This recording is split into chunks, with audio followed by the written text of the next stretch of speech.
함께 보실 말씀은 아모스서 3장 9절에서 15절까지 말씀입니다. 아모스서 3장 9절에서 15절까지 말씀입니다. 제가 가진 성경으로는 구약성경 1277페이지 정도에 있습니다. 아모스 3장 9절에서 15절까지 말씀입니다. 찾으셨으면 함께 교독하시겠습니다. 아스돗의 궁궐들과 애굽 땅의 궁궐들에 선포하여 이르기를 너희는 사마리아 산들에 모여 그 성 중에서 얼마나 큰 요란함과 학대함이 있나 보라 하라. 궁궐에서 포악과 겁탈을 쌓는 자들이 바른 일 행할 줄을 모르느니라. 여호와의 말씀이니라. 그러므로 주 여호와께서 이와 같이 말씀하시되 이 땅 사면에 대적이 있어 내 힘을 세하게 하며 내 궁궐을 약탈하리라. 여호와께서 이와 같이 말씀하시되 목자가 사자 입에서 양의 두 다리나 귀 조각을 건져낸 것 같이 사마리아에서 침상 모서리에나 걸상의 방석에 앉은 이스라엘 자손도 건져냄을 입으리라. 주 여호와 만군의 하나님의 말씀이니라. 너희는 듣고 야곱의 족속에게 증언하라. 내가 이스라엘의 모든 죄를 보응하는 날에 베델의 제단들을 벌하여 그 제단의 뿔들을 꺾어 땅에 떨어뜨리고 함께 보시겠습니다. 겨울궁과 여름궁을 치리니 상하궁들이 파괴되며 큰 궁들이 무너지리라. 여호와의 말씀이니라. 아멘. 사랑하는 장제성도 여러분, 어제 12월 3일은 2021학년도 대입수능 시험이었습니다. 최근 코로나 확진자가 500명 안팎으로 계속되며 특히 부산에서는 지역 감염이 자꾸 늘어 초유의 72시간의 제한을 두고 사회적 거리 두기가 3단계로 격상되는 어려움 속에서도 치러진 수능이라 그런지 참 마음이 안타깝기도 하고 그렇습니다. 그 여파로 올해는 그 모습을 볼 수는 없었지만 의례 수능이라 하면 아침 수능 시험장 앞에서 그 재치발랄한 모습으로 시험을 치르는 그 선배들을 응원하는 후배들의 모습과 또 닫혀진 학교 문을 바라보며 쉽게 자리를 뜨지 못하는 부모님들의 모습이 뉴스에 단골처럼 비춰졌습니다. 새벽별을 보고 학교로 나가서 밤에 뜬 달을 보며 들어오는 고달픈 생활을 잘 이겨내고 이것이 마지막 관문이자 또한 세상으로 나아가는 첫 발자국이라는 생각에 안쓰러움과 어떻게든 힘이 되어 주고픈 부모님의 마음이 그 수능 시험장 정문을 바라보는 그 마음 안에 잘 녹아 있다고 생각이 듭니다. 저도 사실 부모가 되기 전에는 잘 몰랐습니다. 그 부모님의 마음을 말입니다. 다 안다고 생각을 했는데 그렇습니다. 수능이나 중요한 시험이나 어떠한 인생의 중요한 일이나 결정을 해야 하는 일들에 있어서 신경 쓰고 자녀를 위해 기도하고 함께 조마조마하는 그 마음은 다는 모르지만 그래도 부모가 되니 어느 정도 조금은 알 것 같기도 합니다. 저는 얼마 전에 저희 집 큰아들 한이에게 회초리를 들면서 아비의 마음을 생각해 본 적이 있습니다. 아침에 유치원 버스가 곧 도착을 하는데 이 녀석이 아침밥이 먹기가 싫었나 봅니다. 먹는 신용을 하더니 그걸 그대로 뱉어버리고 마는 것입니다. 그래서 그날은 끝내 회초리로 손바닥을 한 대 맞고 유치원 버스를 탔습니다.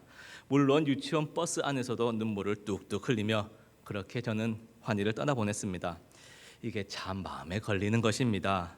안 그래도 유치원에 가는데 밥이라도 든든히 먹고 가면 하루 종일 코로나 바이러스로 인해서 마스크도 한 번 벗지 못하고 유치원에서 있을 텐데 하며 저의 하루는 마음이 불편하고 괜히 회초리를 들었는가 이런 생각이 또 들고 다들 아시지 않습니까? 그래서 또 한이가 유치원에서 마치고 집에 오자마자 혹 손바닥에는 멍은 들지 않았는지 유치원에서 괜히 풀 주고 있진 않았는가 하며 이것저것 묻는 모습에 사랑하기 때문에 회초리 들고 사랑하기에 그걸 또 전전긍긍하며 하루 종일 걱정하는 모습, 사랑하기 때문에 사랑의 마음, 이것이 어미의 마음이며 아비의 마음인가 봅니다. 사랑하는 장제성도 여러분, 이스라엘을 향한 아모스 선지자의 외침, 이스라엘 자손들아 여호와께서 너희에게 대하여 이르시는 이 말씀을 들으라. 하지만 이스라엘은 아모스의 외치는 이 울부짖는 소리를 끝내 듣지 못하였습니다. 사자의 울부짖는 소리는 이스라엘에게 들리지 않았습니다. 전쟁을 알리는 나팔 소리도 그들에게 닿진 않았습니다. 하지만 선지자가 외치지 않은 것이 아니라 사자가 울부짖지 않은 것이 아니라 경고의 나팔 소리가 울려 퍼지지 않은 것이 아니라 이스라엘이 청각을 잃어버렸기 때문에 그들의 귀에는 외침이 들리지 않았기 때문에 이스라엘은 이제 도무지 하나님의 엄중한 심판을 피할 길이 없는 것입니다. 그런데 이스라엘이 그 포효하는 사자인 여호와 하나님의 그 이빨에 철저하게 물어뜯겨 죽게 되는 이유가 무엇입니까? 도대체 무슨 잘못을 저질렀기에 하나님의 그 무서운 형벌을 받아 멸망과 파멸의 길을 향하고 있는 것입니까? 아모스 선지자는 그 이유를 소위 충격요법을 통해 만천하에 드러내려고 합니다. 9절입니다. 아스돗의 궁궐들과 애굽 땅의 궁궐들에 선포하여 이르기를 너희는 사마리아 산들에 모여 그 성 중에서 얼마나 큰 요란함과 학대함이 있나 보라 하라. 지금 아모스 선지자는 이스라엘의 죄를 만천하에 드러나게 하기 위해 이스라엘의 주변 이웃 나라들에게 그 중에서도 특별히 두 나라 아스돗과 애굽에게 초청장을 보내고 있습니다. 그것도 그냥 형식적으로 시간이 나면 한번 와보세요 하는 것이 아니라 아스돗과 애굽의 궁궐로 공식적인 초대장을 보내고 있는 것입니다. 이는 마치 국빈 사절단과 같은 자격으로 북이스라엘의 수도 사마리아로의 방문을 요청하는 그러한 초대장입니다. 아스돗과 애굽의 국빈 사절단에게 이제부터 이스라엘이 범죄함으로 인해 그들에게 몰아닥치는 수치와 수모, 요란함과 학대함을 낱낱이 보이려는 것이 여호와 하나님의 계획인 것입니다. 그런데 하나님께서 친히 내 백성이라 자기 백성이라 일컬어 부르던 이스라엘을 말입니다. 자신의 자녀와도 같은 언약 백성을 말입니다. 그들의 죄와 그 벌건 민낯을 만천하에 드러나게 하며 부끄러움과 수치를 당하게 할 것이라는 그 여호와 하나님의 계획 그 자체부터가 충격적이지 않을 수 없습니다. 그것도 이스라엘에게 그래도 호의를 좀 베푸는 좀 너무하다 싶은 것은 덮어주고 좀 모른 척 해줄 수 있는 그런 나라들도 아니라 적대적이며 매우 불편한 관계를 맺고 있는 블레셋의 아스돗과 애굽에게 이스라엘의 부패와 포악한 사회상을 보여주려 한다는 것이 정말 말도 안 되는 것 아닙니까? 이게 무슨 이스라엘을 사랑하는 하나님의 모습이란 말입니까? 이게 끝까지 우리를 포기하지 않으시고 우리를 사랑한다고 말씀하시는 하나님의 모습이냐 말입니다. 아무리 이스라엘이 여호와 하나님의 경고를 무시하고 마음대로 살았다고 하여 이방 나라에게까지 수치와 수모를 당하게 하느냐 말입니다. 이게 밤에 잘 때 이불에 오줌 싸서 머리에 키 뒤집어 쓰고 이 집 저 집 소금 얻으러 다니는 그런 수준의 창피가 아니지 않습니까? 소금 얻으러 다니는 것도 요즘은 어쩌면 아동학대라고 할지도 모르겠습니다. 더군다나 블레셋의 아스돗과 남방의 최강대국 애굽, 즉 이집트에게 수치와 수모를 당하는 것입니다. 블레셋이라 하면 이스라엘의 거의 왼수와도 같은 나라 아닙니까? 블레셋은 지금도 팔레스타인이라 불리며 이스라엘과의 그 적대적인 관계를 생각한다면 좀 느낌이 다가오실 겁니다. 지금 블레셋 아스돗 사람에게 이스라엘 자신들의 포악과 겁탈을 숨길 수 없게 된 것입니다. 지금 블레셋 또한 한편 애굽은 어떻습니까? 이집트라 하면 이스라엘이 결코 잊을 수 없는 나라 아니겠습니까? 무려 430년간 노예가 되어 섬겼던 그 압제국의 상징 치를 떨며 기억하는 그 착취의 나라 아니겠습니까? 그런데 이제 이스라엘 자손들은 스스로 폭력과 불의로 다른 사람들을 압제하고 억누르고 있는 그런 애국과도 똑같은 모습의 압제자가 되어 있는 것입니다. 아모스 2장 7절은 힘없는 자의 머리를 티끌먼지 속에 발로 밟고 연약한 자의 길을 굳게 하며 이렇게 이스라엘의 죄악을 기록하고 있습니다.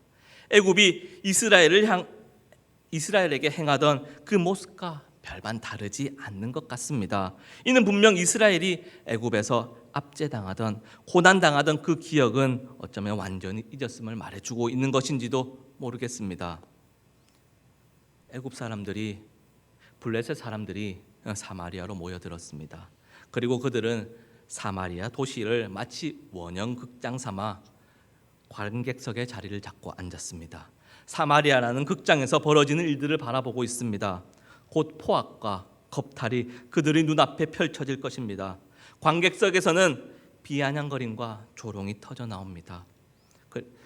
택한 백성이라고 잘난 척하던 이스라엘 너희도 우리와 별반 다르지 않네, 우리랑 똑같네 하며 어쩌면 껄껄껄거리며 사마리아 극장을 바라보고 있을 것입니다. 참으로 수치입니다. 참으로 창피하고 부끄러워 낯을 들 수가 없을 것 같습니다. 이스라엘 안에는 소요와 소란이 있었으며 사마리아 성 안에서는 압제의 소리가 하늘까지 사무치고 말았습니다.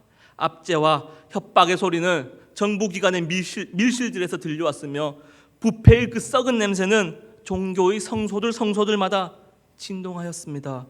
고아와 가부의 울부짖음이 이방객들의 한숨 소리가 사마리아 성 주위를 맴돌고 있었습니다. 이 모습을 본 아모스는 이스라엘은 바른 일 행할 줄을 모른다고 말씀하고 있습니다. 완전히 부패하고 썩을 대로 썩어 타락해버린 이스라엘의 모습인 것입니다. 별 생각 없이 그래서 하나님이 북이스라엘을 버리셨구나, 완전히 부패하고 썩을 대로 썩어서 그래서 그렇게 버리셨구나 말한다면 물론 틀린 말은 아닙니다. 그런데 아비의 마음이, 어미의 마음이 그럼에도 썩을 대로 썩어 있는 이스라엘 향한 하나님의 마음이 담겨 있다는 것입니다. 사랑하는 장제의 성도 여러분, 블레셋에게, 애굽에게 수치와 모욕을 당하는 것이 하나님의 진심이겠습니까? 하나님께서 이스라엘 너희들은 포악과 겁탈이 쌓여서 너희들 이제 꼴도 보기 싫구나, 너희들 조롱거리나 되어버려라, 이제 이스라엘 너희 언약 백성 아니다, 나를 더 이상 이스라엘의 하나님이라 부르지 마라, 나 너희 모른다, 너희들 온천하의 웃음거리나 되어버려라 하시며 이스라엘을 발가벗겨 내쫓으신 겁니까? 아니면은 수치와 수모를 당할지언정 이를 통해 내 백성이 깨닫고 돌이키기를 바라는 아비의 마음이겠습니까? 바른 일을 행할 줄 모른다고 말씀하시는 그 안에는 바른 일이 무엇인지 분별하여 잘 알기를 바라는 아버지 되신 하나님의 마음이 분명 담겨 있다는 것입니다. 우리를 끝까지 포기하지 않으시고 잘못된 길로 가고 있다면 부끄러움과 창피, 수치와 수모를 당하는 자리에까지 내몰더라도 이를 통해 돌이켜 올바른 길로 가게끔 하는 것이 아비의 마음입니다. 이때 하나님 마음은 어떨까요? 해초리 한 대만 때려도 하루 종일 신경 쓰이고 괜시리 미안한 마음이 드는데 우리 하나님 이스라엘 백성 그렇게 내몰고 마음이 어떠하겠습니까? 자녀가 수치와 수모를 당하고 있는데 왜 가슴이 안 아프겠습니까? 우리 하나님께서 이스라엘이 그렇게 이방 민족에게 세계 만방의 웃음거리, 조롱거리가 되었는데 하나님이 기뻐하시며 그래 이스라엘 이제 정신 차리겠구나, 이스라엘 이제는 돌이키겠구나, 와 기쁘다 마냥 기뻐만 하시겠습니까? 아닙니다. 분명 아비의 마음으로 속으로 울고 계실 것입니다. 예수님께서 우리 제 문제를 해결하시기 위해 우리에게 영원한 생명 주시기 위해 십자가에서 달려 돌아가실 때 그 백주의 땅을 캄캄하게 하시며 아들의 죽음으로 말미암아 애통해 하시던 하나님 아버지의 마음, 그 아비의 마음이 오늘 수치와 수모를 당하는 이 자리까지 가시면서까지도 그럼에도 불구하고 돌이키길 바라는 이스라엘을 향한 하나님의 마음, 우리는 그 마음을 헤아릴 수 있습니다. 영원토록 동일하신 하나님이기 때문에 그렇습니다. 그리고 이런 하나님이 참으로 우리에게 어쩌면 위로가 되는 것 같습니다. 무엇이 우리에게 위로가 되겠습니까? 구체적인 상황 하나하나마다 불행의 원인을 제거하는 것이 위로가 되겠습니까? 사실 우리는 불행의 원인을 제거하는 것이 우리의 위로가 될 것이라고 생각을 합니다. 네, 맞습니다. 우리가 병들거나 고난 가운데 있을 때 그 원인을 제거해 주는 것은 분명 위로가 맞습니다. 누가 암 환자에게 암 부위를 말끔히 낫게 해준다고 한다면 그게 최대의 위로처럼 보입니다. 또 사업에 어려움이 빠졌다면 당장 돌아오는 금전적 문제를 해결하는 것이 위로가 되는 것이 네, 물론 맞습니다. 하지만 이보다 더 큰 위로를 오늘 함께 나누었습니다. 아비의 마음을 가지신 우리 하나님을 말입니다. 세상 사람들 생각에는 전능하신 하나님께서 그 무한하신 능력으로 그의 자녀들에게 항상 좋은 것으로, 최고의 것으로 줄 것이라 생각을 합니다. 그래서 하나님을 잘 모르는 사람들은 우리가 기도한다고 하면 무턱대고 하나님께 요구사항만을 잘 요구하는 것으로 생각하는 경우가 있습니다. 하지만 실상은 우리를 바른 길로 가시게 하기 위해 하나님 아버지께서는 때로는 우리를 고난 가운데로 수치와 모욕을 당하는 자리에까지도 몰아가신다는 것입니다. 그렇지만 그분은 우리를 끝까지 사랑하시는 분이라는 것이 너무나 큰 위로가 되며 끝내 아버지 하나님 뜻 안에서 이루어져 간다는 것입니다. 우리가 그분께 속하였다는 것이 위로가 되는 것입니다. 사랑하는 장제의 성도 여러분, 주의 자녀들은 끝내 하나님의 뜻 안에서 온전함을 이루어져 갑니다. 그런데 그렇다면 오늘 본문의 사마리아는 또 주의 자녀가 아닌 것 같아 보이기도 합니다. 그들은 바른 일을 행할 줄 모르며 이 땅 사면에 대적이 있어 궁궐을 약탈하게 하나님은 그냥 그대로 내버려 두시는 것 같아 보입니다. 아무리 아비의 마음을 가진 하나님이라도 남의 자식은 안 건드는 법인가 보다 이런 생각이 들게끔 말입니다. 결국 사마리아의 그 화려했던 궁궐들은 아무래도 끝내 폐허가 될 것입니다. 아무도 더 이상 그곳을 찾지 않을 것입니다. 찬란한 영화는 모두가 소멸되고 이제는 들짐승만 기숙하고 올빼미가 둥지를 트는 폐허의 그런 돌무더기가 될 것입니다. 목자가 사자의 입에서 이미 죽은 양의 그 두 다리나 귀 조각을 건져낸 듯 그것이 무슨 소용이 있겠습니까? 아무리 봐도 처절한 미래만을 이야기하는 것처럼 보여집니다. 정녕 사마리아는 하나님의 자녀가 아닌 것 같다는 말입니다. 아비의 마음이 있다고 말하려고 해도 너무나 냉철하게 끝까지 겨울꿈과 여름꿈을 파괴하는 모습에서 도무지 연결이 되지 않는 듯합니다. 그렇지만 아닙니다. 하나님은 아비의 마음으로 죄악들이 하나라도 숨겨지는 것을 원치 않으셨기 때문에 그렇습니다. 아이러니하지만 이것 또한 하나님은 이스라엘을 사랑하기 때문이라고 말입니다. 사랑하기 때문에 더 아프게 치시고 사랑하기 때문에 죄악 가운데 있는 것을 원치 않으시기에 하나님은 어쩌면 더 냉혹하게 대하시는 건지도 모르겠습니다. 사랑하기 때문에 회초리 들고 사랑하기 때문에 수치와 모욕을 당하게 하고 사랑하기 때문에 약탈당하고 무너지는 것마저 허용하시는 것입니다. 우리는 하나님의 사랑만을 생각하며 어떻게 하나님이 그럴 수 있지? 말로는 사랑이라고 하는데 그거 사랑 아닌 것 같아. 이렇게 하실지도 모르겠지만 하나님은 또한 공의로운 하나님이기에 사랑하지만 그럼에도 이스라엘을 죄악 가운데 가만히 둘 수 없기에 그렇습니다. 어떻게 공의로운 하나님께서 죄 앞에서 침묵하실 수 있겠냐 말입니다. 그렇기에 이스라엘의 모든 죄를 보응할 날이 다가오고 있습니다. 오늘 본문 14절에서는 이스라엘의 모든 죄를 보응하는 날이라 기록하고 있습니다. 그 날은 전능하시며 사랑이 많으신 그렇지만 공의의 하나님이 이스라엘을 방문하는 날이 될 것입니다. 전통적으로 하나님이 방문하시는 날이라 하면 아마도 구원의 날을 의미할 것입니다. 이스라엘이 애굽에서 노예 생활을 하고 있을 때 하나님께서 친히 이스라엘을 찾아 출애굽이라는 사건으로 구원을 이끄신 것을 기억하면서 어쩌면 이스라엘은 하나님의 방문을 구원의 날, 해방의 날로 이렇게 기억하며 오랫동안 입버릇처럼 여호와 하나님이 오시면 여호와의 날이 임하면 그날에는 우리를 구원하실 거야 이런 신념이 확고하게 서 있을지도 모르겠습니다. 이 신념은 어쩌면 이스라엘을 망치고 있는 것인지도 모르겠습니다. 시간이 흐를수록 이 신념은 말라붙어버린 우상 조각이 되어버렸습니다. 사랑이 많으신 그리고 공의의 하나님은 이스라엘을 찾아오실 것입니다. 그렇지만 그날은 칼과 재앙을 가지고 찾아오시는 우리 아버지 하나님의 신방의 날이 될 것입니다. 사랑하는 장제의 성도 여러분, 우리를 끝까지 사랑하시는 하나님께서 우리를 죄악 가운데 버려두시지 않으시고 우리를 친히 이끄시는 아버지 하나님의 그 아비의 마음, 어미의 마음을 좀 찾으실 수 있으시겠습니까? 그 마음이 좀 느껴지시는 것 같습니까?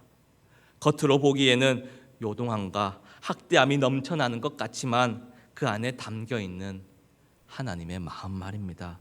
내 백성이 죄악에서 돌아오기를 원하는 그 마음 말입니다. 우리에게도 하나님께서 주시는 이런 아비의 마음, 어미의 마음이 있기를 소망합니다.